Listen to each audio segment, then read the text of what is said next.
It's 4:01, so I will call to order the February meeting of the Bloomington Board of Park Commissioners. And Kim, could you start us with the roll call, please? Kathleen Mills. Here. Ellen Rodkey. Here. Israel Herrera. Here. Jim Whitlatch. Here. Okay, we do have all four of our members, although Jim needs to leave a little early in the meeting, but we'll still have a quorum, so we should be fine with that. And first up, we always have the consent calendar, which is a lot of recurring partnership agreements that we have, our smaller contracts, credit card refunds, occasional surplus, and that sort of thing. So do we have a motion to approve the consent calendar? Move to approve. Second.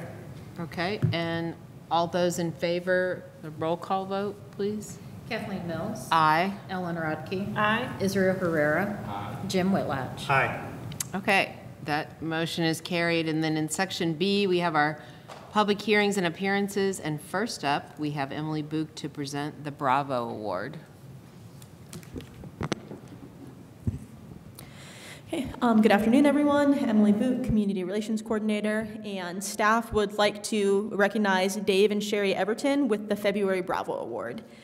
So I'd like to share the following from Bill Ream, who has worked with Dave and Sherry at various community events for the past several years. So from Bill, a few years ago, the community event staff took over coordinating a couple of events at the Frank Southern Ice Arena, including the Skate with Santa event. When we first started planning our first Skate with Santa event, I was a little nervous because while I look a little like Santa, I definitely can't ice skate. I wasn't sure how we would recruit someone that could both be Santa and ice skate at the same time. After meeting with the Ice Arena staff, my fears were resolved because there was already a Santa and Mrs. Claus who had volunteered for the event. Those volunteers were Dave and Sherry, who have done an amazing job at this event for several years. Dave skates with the kids at the event and interacts with them in the lobby and is always available for photos. While Sherry doesn't skate, she is equally important as she interacts with almost everyone that comes to the event and of course hands out cookies as Mrs. Claus. 2 years ago, when the holiday market needed someone to be Santa, Dave and Sherry were the first people we thought to ask. They, of course, agreed to help with the event and have continued their amazing work ever since. Last year, they also offered to be Santa and Mrs. Claus at a third event for the department, so of course we were excited to have them. The Sensory Santa event was a much more low-key, but equally important event since it provided children with special needs and sensory differences with the opportunity to meet Santa in a quiet and safe environment without all the distractions of a traditional mall visit. As always, Dave and Sherry did an amazing job at this event. We want to thank and recognize them for all of their hard work at our community events and for the literally thousands of kids and families they have interacted with over the years as Santa and Mrs. Claus.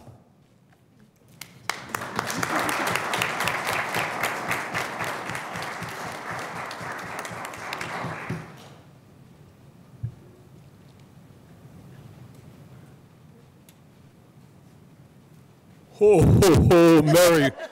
Merry February.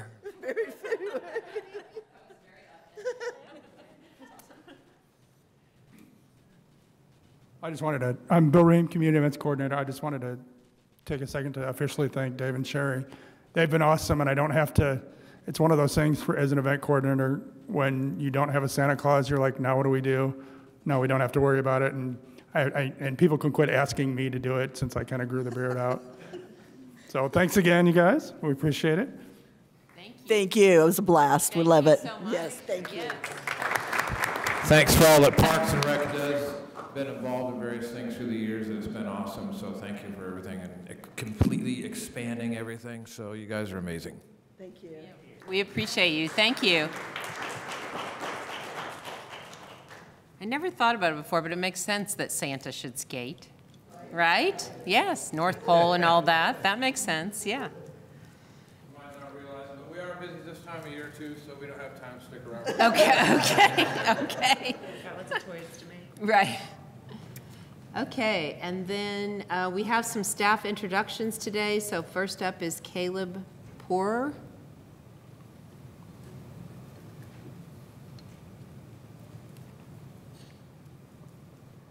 How's it going? It's nice to meet you. It's a pleasure to meet all of you. And since everybody's here, I want to say thank you to everybody for giving me such a warm welcome here. I started my 4th week today as the digital content coordinator for Parks and Rec, and I'm Bloomington born and raised, so I'd already worked with Parks as a lifeguard few years ago and recently in 2019 or 2020, 2021. And so it feels good to be back. Yeah, thank you. Great, yeah. Thank you. Yeah, Welcome. thank you. All right, and then Chloe Meredith? Hi, Hi. my name is Chloe Meredith. I'm a fourth-year student at Indiana University, pursuing a degree in arts, recreation, and the outdoors through the School of Public Health. In my degree program, I've enjoyed courses that went into the field for an immersive learning, including natural history and field ecology, introduction to interpretation, and introduction to outdoor leadership. I have previous work experience in the outdoor industry, including trail maintenance, interpretation, and invasive species management. I'm passionate about accessibility in the outdoors, as I believe nature to be a vital component to life. With my degree and work experience, I hope to make a positive impact on people's relationship and knowledge of nature. I'm enjoying my role as a natural resource intern for the Parks and Recreation Department, and I'm eager to continue promoting and assisting at community events, developing educational opportunities, researching an accessible all-terrain wheelchair for our Nature Day programs, and designing a future interpretive sign for Griffey Lake Nature Preserve. In my free time, I enjoy hiking, being with loved ones, and learning more about the world around me. Thank you. Welcome, Chloe. Okay, and next up is Claudia Westhofer. Hi, I'm Claudia Westhofer. I'm a senior at IU. I'm studying public relations. And I just started this semester as an intern with the community relations team. Before that, I worked with the farmers market as a farmers market leader for 2 summers. So I'm excited to be back. Welcome. Nice to have you, Claudia. And finally, Peyton Polston. Hi, my name's Peyton Polston. It's so nice to meet everyone. I am a senior here at Indiana University, and I'm in the School of Public Health studying community health. I started this semester as a health and wellness intern with Park and Recreation, and I've been working a lot with community events and promoting them on social media. And I just want to say that I'm really looking forward to continuing working with everyone because everyone's been so welcoming and it's just a great environment to be in. So yeah, thank you. I'm happy to be here. Yeah, welcome, Peyton. Okay, and then we'll move to our Section C, Other Business. It's a busy time of the year, so we have first up a contract with Green Dragon for 2024 primary site mowing, and Joanna Sparks will tell us about that. Good afternoon, Joanna Sparks, Urban Green Space Manager, here today to recommend approval of a contract with Green Dragon Lawn Care for contractual mowing and trimming services at 20 parks locations, primary locations throughout the city for the mowing period for 2024. That will be in an amount not to exceed $108,405. And I could go on and talk more about mowing, but basically we can transition to contractual mowing in the mid-2010s. I think we did a little bit in 2012, and then in 2015 we had 36 locations that we, actually 37, City Hall too. We no longer are responsible for City Hall. But it's been very successful. We transitioned for a lot of reasons, which most of you are aware of. It's very costly to maintain equipment, and it's incredibly challenging to find staff. So yeah, that's the summation. But yeah. Okay. All right. Any questions for Joanna about these mowing contracts? No. Okay. I'll move to approve a contract with Green Dragon for 2024. Second. Okay, and a roll call vote of all those in favor? Kathleen Mills. Aye. Ellen Rodkey. Aye. Israel Herrera. Jim Whitlatch. Aye. Okay, motion is carried. Joanna will stay with us to tell us about 2 other items. Next up is the contract with 4U Lawn and Landscaping for alternate site mowing. Yes, for 16 alternate locations. They're public works properties that the Parks Department is responsible for managing. And this is, again, is for the 2024 mowing cycle. And it will be in an amount not to exceed $23,085. And yeah, I can talk to you about the properties, but they're mostly all little bits and pieces downtown parking lots. You know, it takes more time to get there and get unloaded than it does to actually do the work. So. Okay. Any questions about C2? No? Okay. I'll move to approve the contract with 4U Lawn and Landscaping. Second. Okay, and a roll call vote of all those in favor? Kathleen Mills. Aye. Ellen Rodkey. Aye. Israel Herrera. Aye. Jim Whitlatch. Aye. Okay, motion is carried. And finally, Joanna will tell us about the contract with Ecologic for Rogers Family Park Prairie Management. Yes, this one is much more inspirational and fun. Yeah, this is a continuation of prairie management activities in the Rogers Family Park, just south of the barn. There's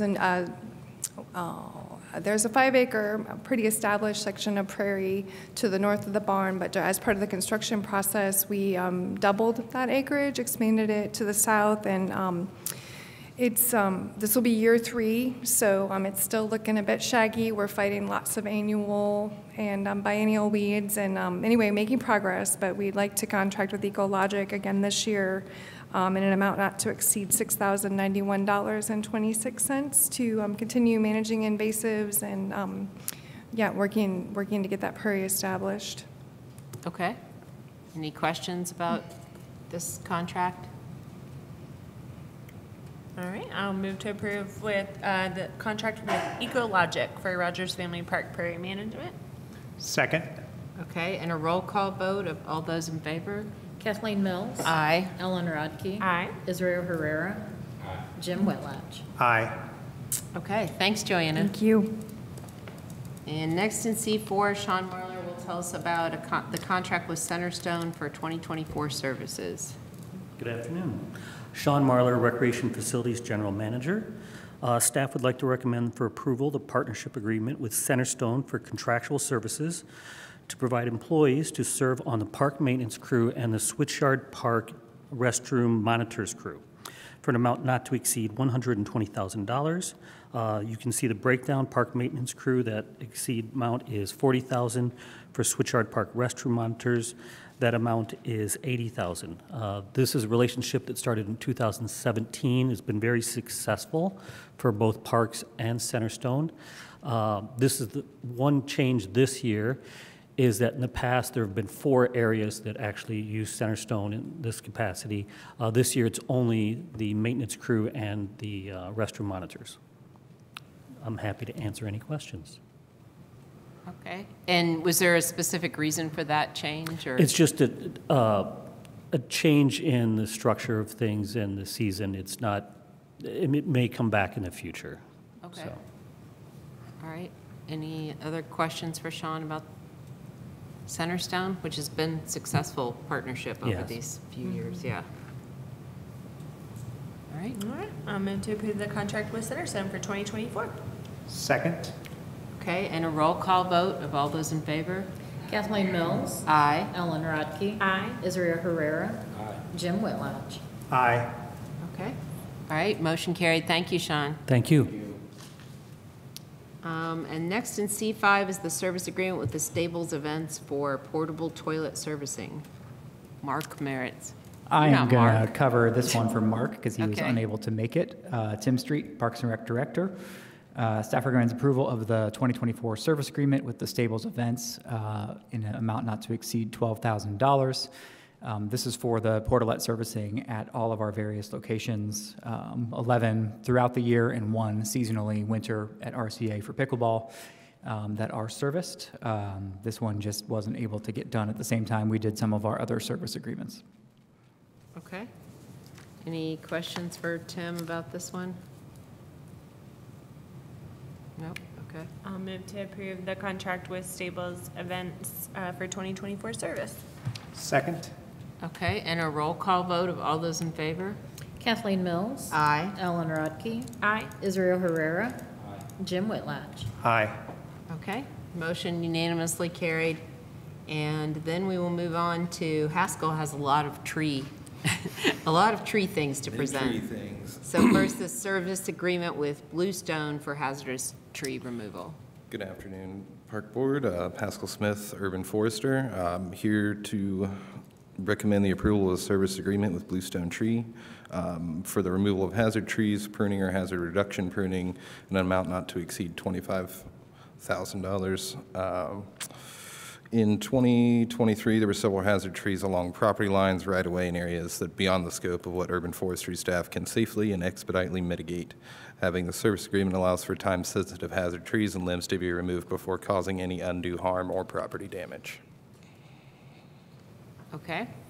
So the service agreement allows for, we can just call Bluestone when we have something hazardous and get it taken care of as soon as possible. Okay. All right. Any questions for Haskell? Okay. Sorry, I didn't allow for. Jim looked like he had a question. No, I was thinking, but go ahead. I'll ask it on the next one. Okay. All right. I'll move to approve the contract with Bluestone Tree for hazard tree removals. Second. Okay, and a roll call vote of those in favor? Kathleen Mills. Aye. Ellen Rodkey. Aye. Israel Herrera. Jim Whitlatch. Aye. Okay. And yes, if you have questions about hazard tree removal, there is another contract in C7 with J.R. Ellington. Very similar agreement, another service agreement here for a not to exceed $25,000 with J.R. Ellington Tree Expert Company. Again, pretty much a copy paste of the last one, and this just allows me to bid competitively an emergency situation. That was my question. What was it? Why have two of them and so forth? Yeah. But that makes total sense. Or if So someone's not available. Yep. Yeah, Or someone in a storm needs to fill situation in. or something. Yeah. that's all I had, so no other questions. Okay. Do you know how close we got to exceeding or like spending all of what we approved last year? I spent down to, I think, like $1,000 off of the Bluestone, and then maybe $2 off of the J.R. Ellington. was And this was 25 after, last year. it was 18, and then I did the Oh, amendment. yeah, and then you re-upped. Yeah, So I it thought was maybe right at 25. we re-upped it at some point, so, okay, that makes sense. Yeah, I'll move to approve this service agreement with J.R. Ellington. Second. Okay, and a roll call vote of all those in favor? Kathleen Mills. Aye. Ellen Rodkey. Aye. Israel Herrera. Jim Whitlatch. Aye. Okay. All right, motion's carried.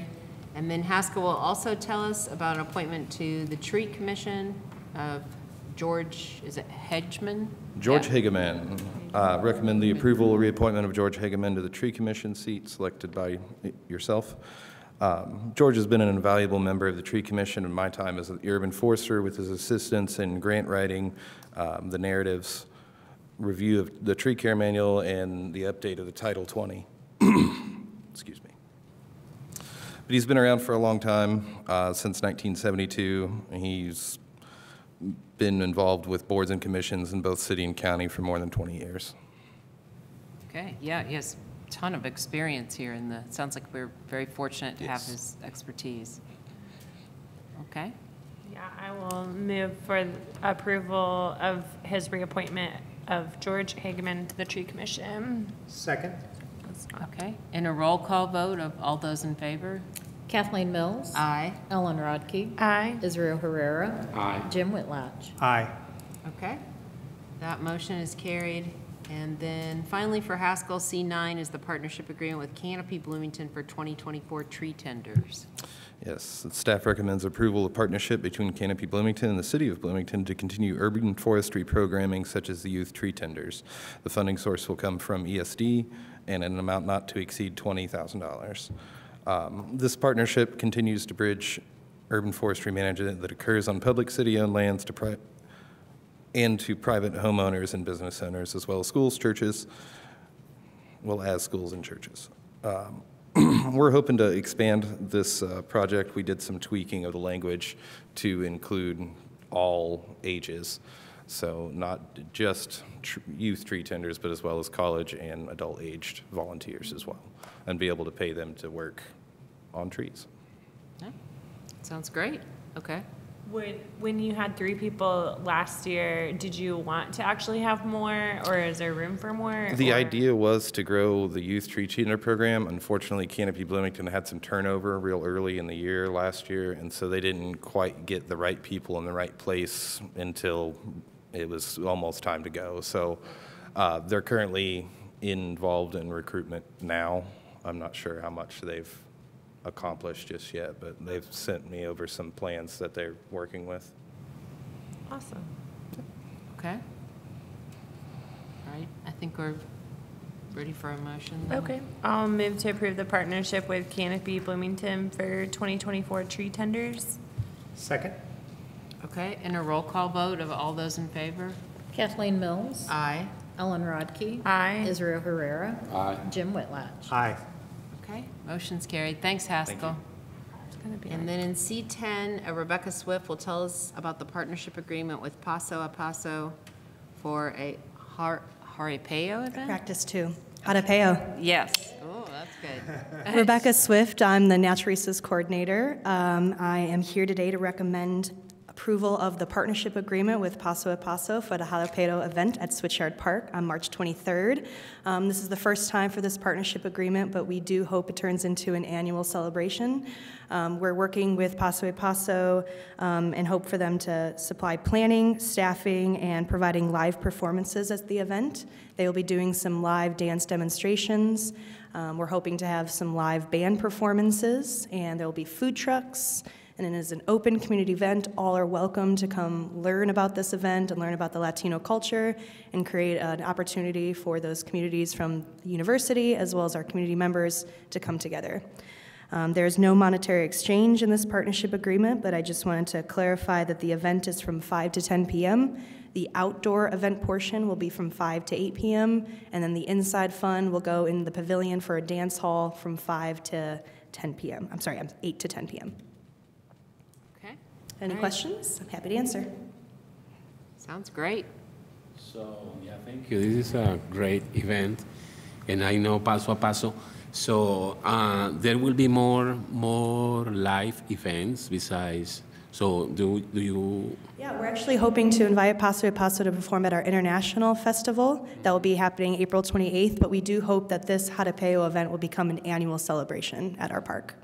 And this will be just like once a year in Switchyard Park, or is there any expectation to expand this to other?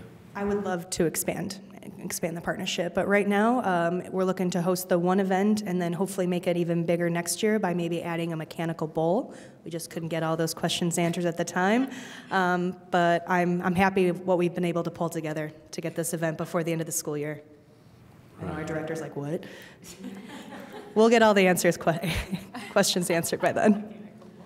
And in that part about responsibility for the recruitment, you mean they will be the ones? They're helping coordinate some of the vendors that are going to be on site. A lot of it is other IU clubs as well as departments within City Hall. So they're working with our hand department, and we're also going to have a roving naturalist booth handing out some translated brochures for common plants and animals found, specifically Griffey Lake, because we're looking at it, but there's going to be different vendors present at the event as well, and so they're helping with the recruitment of those vendors. Thank you. Thank you. All right. Sounds good. All right. Yeah. I will move to approve the partnership agreement with Paso a Paso. Okay. Second? And a roll call vote of all those in favor? Kathleen Mills. Aye. Ellen Rodkey. Aye. Israel Herrera. Double aye. Jim Whitlatch. CC. I don't need to vote if we get a double aye. Aye. Okay, motion's carried. Thank you. All right, and then next up is the partnership agreement with Lake Monroe Sailing Association. Sean's taking this one? Yes. Amy Schrake couldn't be here today, so I'm covering for her on this. Staff would like to recommend for approval the partnership agreement with the Lake Monroe Sailing Association. This program provides instruction for both youth and adults, instruction and equipment out at Lake Monroe. The contract amount is for $70,000. This program has been in place since 1996, and last year it served 279 youth and 38 adult participants. I'm happy to answer any other questions. I'll do my best. Well, I've heard really good things about this over the years. It's been a very popular thing, and its enrollment has been very steady. There are some there's like the amount we're getting is going up like $5 this year, but other than that, it's a very stable relationship. Okay. All I right. have a friend whose son like would go to sailing camp every week of the summer over any other camp in Bloomington. Wow. So I will move to approve the partnership agreement with Lake Monroe Sailing Association. Second? Okay, and a roll call vote of all those in favor? Kathleen Mills. Aye. Ellen Rodkey. Aye. Israel Herrera. Aye. Jim Whitlatch. Aye. Okay, motion carried. Thanks, Sean. Yeah, if we had had additional questions, we could have asked the 8-year-old. Oh, yes. Goes to camp. Right. And then in C12, we have a concession partnership agreement for Twin Lakes Sports Park. Scott Peterson. Yes, Scott Peterson, Youth Sports Coordinator. Staff is recommending approval of this agreement. Alicia Graves wishes to operate the Twin Lakes Sports Park concession building owned by the City of Bloomington Parks and Rec Department. She's worked in concessions for many years at Winslow and wishes to operate at Twin Lakes Sports Park. Okay. Any questions for Scott about this one?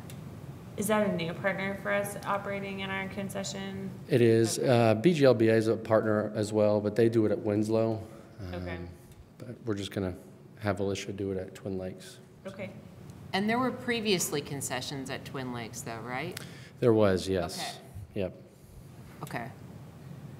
All right. Any other questions for Scott?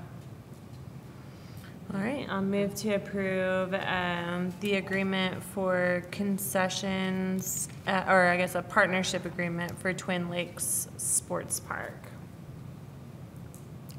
Second? And a roll call vote of all those in favor? Kathleen Mills. Aye. Ellen Rodkey. Aye. Israel Herrera. Aye. Jim Whitlatch. Aye. Okay, motion carried. Thank you. Thank you, Scott. And then Becky Higgins will tell us about the partnership agreement with Area 10 on Aging. Good afternoon. Staff recommends approval of the partnership grant agreement with Area 10 on Aging. Funding source is through the Parks General Administration Fund and is in the amount of $20,000. Due to the popularity, community support, and senior participation, the department would like to continue support of Area 10 Enright East Active Living Community Center in 2024 through a $20,000 grant. The funding for operations will be provided through Parks Administration budget, and I have included a table that shows the usage in 2023. This is a continuation of a grant program that we have done with them over the past 4 or 5 years. They maintain a facility in the mall that has proven to be very popular. They have a mix of hybrid and on-site programs and have added a cafe meal service in 2023, which provided over 1,000 nutritious hot meals to those over 60 years of age. And this year they're beginning a fresh salad bar. So they keep improving and they keep increasing, and our help with this has been instrumental to them continuing. Yeah, great. It's pretty steady numbers on here. Yeah. It's good, yeah. Yeah. Okay. Any questions for Becky? I'll move to approve the partnership agreement with Area 10 on Aging. Second? All right, and a roll call vote of all those in favor? Kathleen Mills. Aye. Ellen Rodkey. Aye. Israel Herrera. Jim Whitlatch. Aye. Okay, thanks, Becky. Motion carried. And then Kim will tell us about the pool fee waiver application process for 2024. Good afternoon. Kim Clapp, Office Manager. Staff recommends review and approval and updates to the pool fee waiver process to provide the ability to submit an online application. Just a little bit of history to that. The pool fee waiver program offers unlimited entrance to Bryan and Mills Pool for individuals who meet financial and residential eligibility requirements. The process requires individuals to make a trip into the office, complete an application, provide qualifying documentation, pay an administrative fee, and complete an affidavit. The process can require multiple trips into the office and take up to 2 weeks to process. In 2023, the staff evaluated the pool fee waiver process with an end goal to provide a more equitable and accessible process to applicants. Staff surveyed 12 similar-sized Indiana Parks and Rec departments and reviewed other in-house application process. After much consideration, it was determined the best path was to mirror the pool fee waiver application process to that of the Bloomington Parks Foundation scholarship process. In 2022, the Bloomington IT department invited Parks to convert the Bloomington Parks Foundation scholarship application to an online form through Civiform. The online form went live in December of 2022. Since that time, 63% of the foundation scholarships have been submitted online. The application removes the need to make multiple trips into the office, is more efficient for applicants and staff, and the process time has dropped from 2 weeks to just a few days. Staff recommends making the following changes to the pool fee waiver process: dropping the application fee, removing the need for an affidavit, use same financial requirements as the Park Foundation scholarship, and provide an online application option through Civiform. Currently, the scholarship application, if they can provide proof that they qualify for free and reduced lunch program, if they can submit that letter to us, that takes care of all of their proof of financial need, which just makes it so much easier for them. They don't have to go through all of that. So it's a much easier process. In 2021, we had 72 adults pool fee waivers, 132 children for a total of 204. In 2022, there were 101 adults, 176 children for a total of 277. And in 2023, 100 adults, 176 children for a total of 276. The 2023 estimate value was $19,320. We estimated that on a season pass being the cost of $70. I'd be happy to answer any questions. Thank you for that background, Kim. I guess I didn't really realize that people had to make multiple trips into the office for the It pool. can, because Yeah. we have so many different pieces of documents that they need to bring in. They'll bring one and not bring the other, so they have to go back and get it and then come back again. Right. And that can happen multiple times. Yeah, it seems like a really good improvement, so. Yeah. The Scholarship Foundation program's going really well using that. Remember talking about that in the past. Yeah, anything we can do to reduce barriers, I think is great. So I'll move to approve the pool fee waiver application process for 2024. Second. Okay, and a roll call vote of all those in favor? Kathleen Mills. Aye. Ellen Rodkey. Aye. Israel Rivera. Aye. Jim Lynch. Aye. Thank you. Okay, motion carried. Thank you, Kim. That's great work.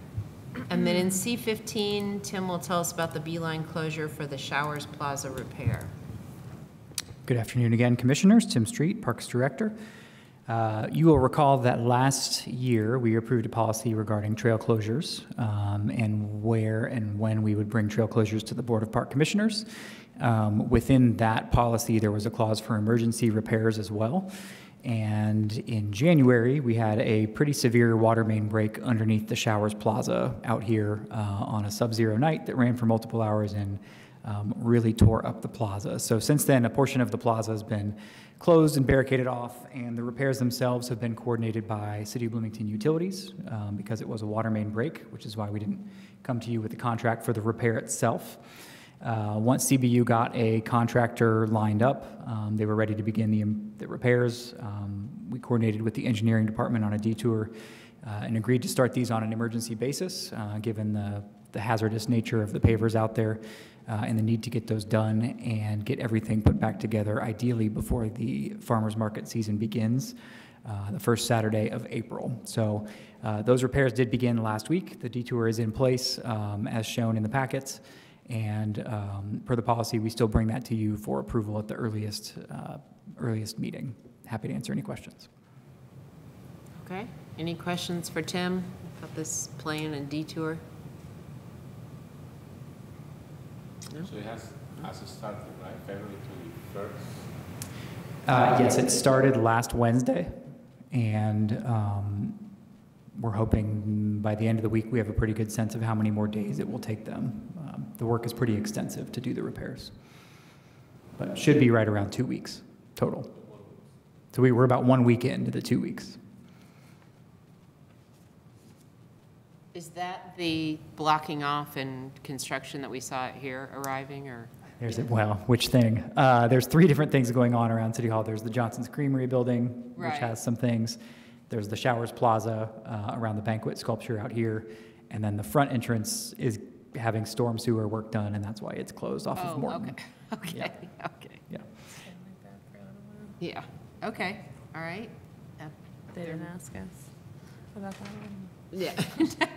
There are no more questions for Tim. We can have a Yeah, motion. I will move to approve the beeline closure at Showers Plaza to facilitate emergency repairs. Second?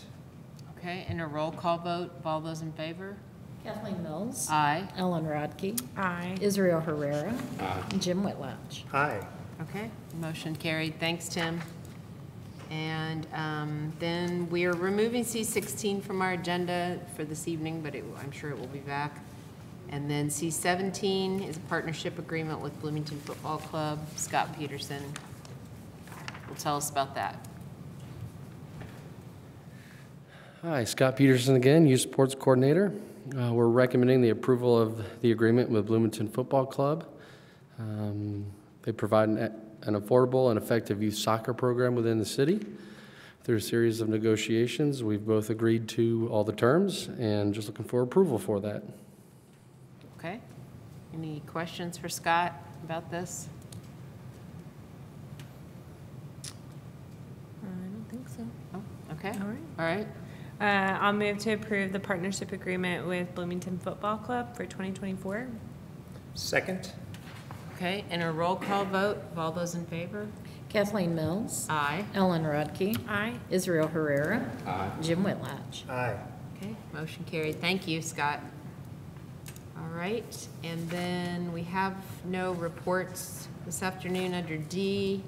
And then we come to E, which is our public comment period. So if anyone would like to come up to the podium, you can sign in over there and tell us your name. And we'll also, Kim will check for any online comments.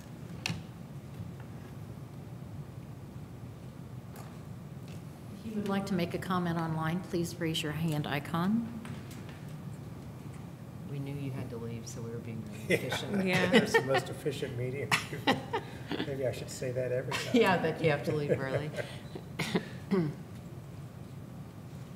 Okay, all right. I don't see any public comment today, so then we will move back over to Tim for any announcements and tell us. I do have a few tonight. And Okay. the first one is I'm going to officially not try to predict how long a meeting will take any longer. 'Cause I'm very wrong every time, it seems like. So thank you to staff, and I just want to give a shout out to our city attorney who's not here today, Audrey Brittingham, who works with us on all these things. This was a lot of documents to you, so thank you for your time and review of these as well. It was 30-something items this month, which is why I'm surprised that we're here and it's 4:39 p.m. So thank you to everybody who was involved in that, and Kim for the packet and all the work that goes in behind the scenes on these items.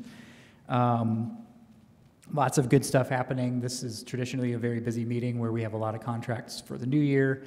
We're starting to ramp up, getting seasonal staff posted. Seasonal staff training will be next month. We're doing all these partnership agreements for concessions and ball fields, and we got BFC in there, and we recognize, we've heard public comment from them in the past with a desire for more. We still very much want to, engage with them and talk with them and look at a long-term plan and see what it is we are able to do. A few other announcements. I just wanted to draw attention to one item in the consent calendar that was with Otto's parking marking. Recall last year we had some feedback and some news about the B line after we painted the center line, and there was a cyclist who struck someone coming down off of the Grimes Bridge. That contract that Steve worked on will actually hopefully put a couple things in to help mitigate. We can't control human behavior, but we are painting two slow markings on the top of the bridge going either way, and installing some slow sort of playground signs on either end of the congested switchyard area on the B line. The center line was installed in the fall. That actually had nothing to do with the incidents that happened in the fall, but we continue to evaluate that and its efficacy. A few events going on. This Friday is the Banneker Carnival, 5:30 to 7:30. And summer camp registrations for both Kids City and Banneker open this Friday. So we'll be having summer camp registrations coming up. The Bryan Park Playground will begin to be demoed early next month. Probably not quite as soon as next week, but maybe the week after. We're going to start taking components out to prepare for the April installation of the new equipment. I'm very excited to get that new playground in. That went out to the public, and I've seen a lot of excitement about the new equipment to come in there. That was funded through ARPA funds.